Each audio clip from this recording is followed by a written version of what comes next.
Greetings all, welcome to this week's vlog. For those of you who follow me, you know I always speak to my three passions in life, and that is women, Africa, and the arts. To pick up on the most important issue, because as we know, we were in a crisis regarding gender-based violence prior to COVID, and of course, the situation has intensified and heightened.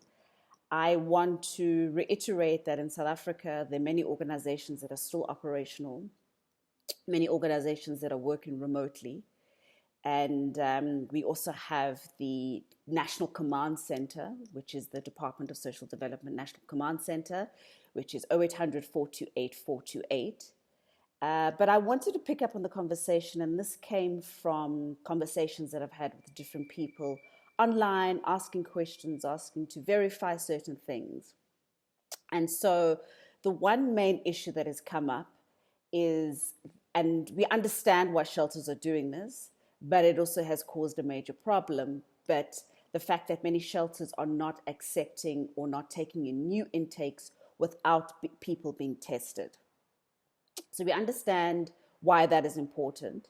But in reality, it has created another problem because, yes, we can take a victim or survivor to a public hospital and be tested, but those results take 24 to 48 hours to be processed.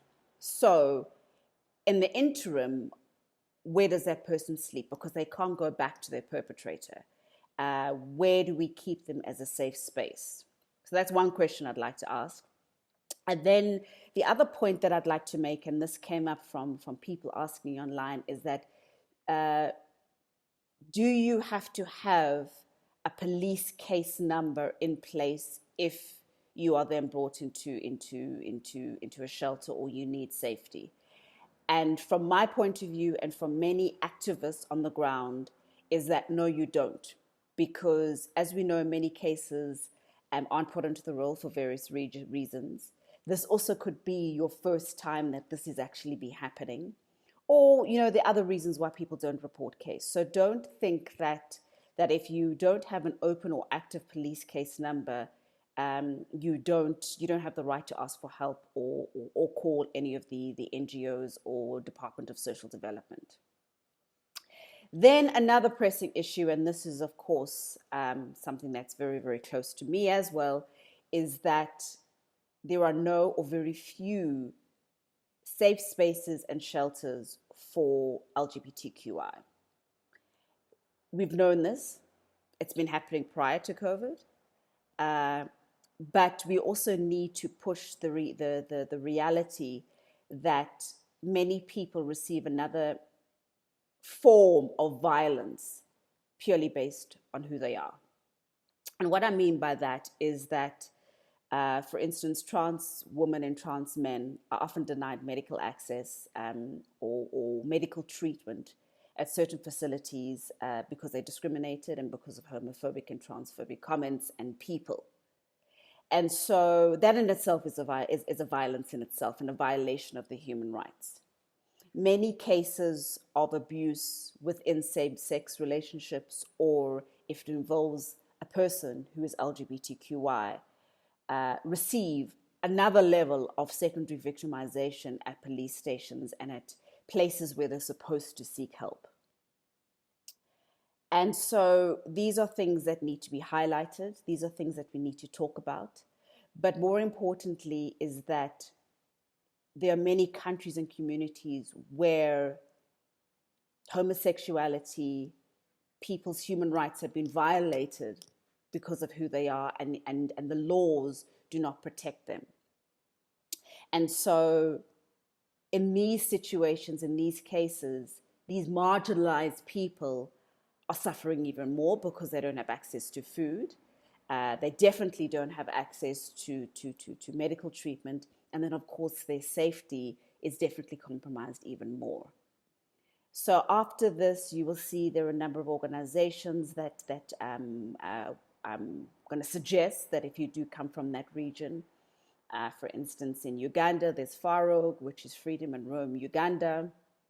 In Zambia, there's WAFE. In South Africa, there's the other foundation. There are a number of organizations that can try and assist.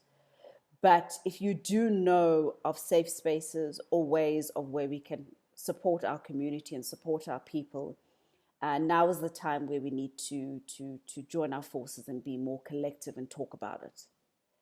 As I've said before, and my hashtag is, our voices are not on lockdown.